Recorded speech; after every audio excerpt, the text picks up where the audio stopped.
WhatsApp verification করার জন্য কি করতে হবে আপনার? সর্বপ্রথম হচ্ছে দুইটা কাজ আপনি করে রাখবেন। এক, এই যে থ্রি ডটের উপরে চাপ দেবেন। চাপ দেওয়ার পরে হচ্ছে লিঙ্ক ডিভাইস, এই যে দেখতে পাচ্ছেন লিঙ্ক ডিভাইসের উপরে চাপ দিবেন। তা আমার কিন্তু হচ্ছে এই যে লিঙ্ক ডিভাইস নাই, আমার এখান থেকে কোনো হ্যাক হওয়ার সম্ভাবনা নেই। লিঙ্ক ডিভাইসের মাধ্যমে লিঙ্ক ডিভাইস আমার এখানে নেই। হ্যাঁ, ঠিক আছে, যেহেতু আমার 0 0 দেখাচ্ছে, মানে এই লিঙ্ক ডিভাইসের মাধ্যমে একটা হোয়াটসঅ্যাপ 4 জন চালাতে পারবে আর কি, মানে লিঙ্ক ডিভাইস করে আর কি। আচ্ছা, এটা পরবর্তীতে আবার ভিডিও দিব না। দ্বিতীয় যে বিষয়টা সেটা হচ্ছে আবারও থ্রি ডটে যাবেন, তারপরে হচ্ছে আপনার যে সেটিংসে যাবেন,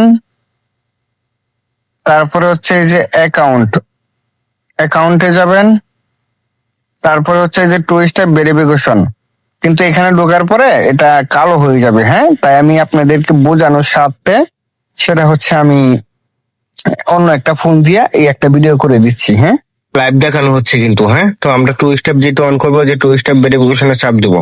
চাপ দেওয়ার পরে হচ্ছে এই যে নিচের অপশনে চাপ দেবো। চাপ দেওয়ার পরে এখানে 6 সংখ্যার পাসওয়ার্ড দিতে বলতেছে, তো আমি 6 সংখ্যার একটা পাসওয়ার্ড দিলাম।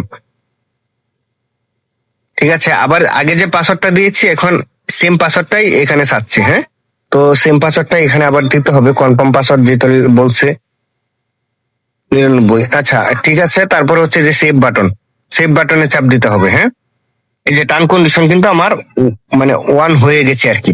আমার হোয়াটসঅ্যাপটা ভেরিফিকেশন হয়ে গেছে। তো এখানে যদি আপনাদেরকে আরো ক্ষেত্রে জিমেলটা দিয়ে দিবেন, যেহেতু আমার আগের থেকে জিমেল দেওয়া ছিল, এখানে চাই নাই। হ্যাঁ, তারপরে হচ্ছে এখান থেকে বেরিয়ে গেলাম। মনে করেন এখন যদি আমি হোয়াটসঅ্যাপে ঢুকতে চাই, তখন কিন্তু আমার এই যে দেখেন পাসওয়ার্ড দিয়ে ঢুকতে হবে। এখন যত কিছুই হোক, মানে পাসওয়ার্ড দিয়ে কিন্তু আমার এখানে ঢুকতে হবে। ঠিক আছে, তো আমি পাসওয়ার্ডটা দিচ্ছি 229899।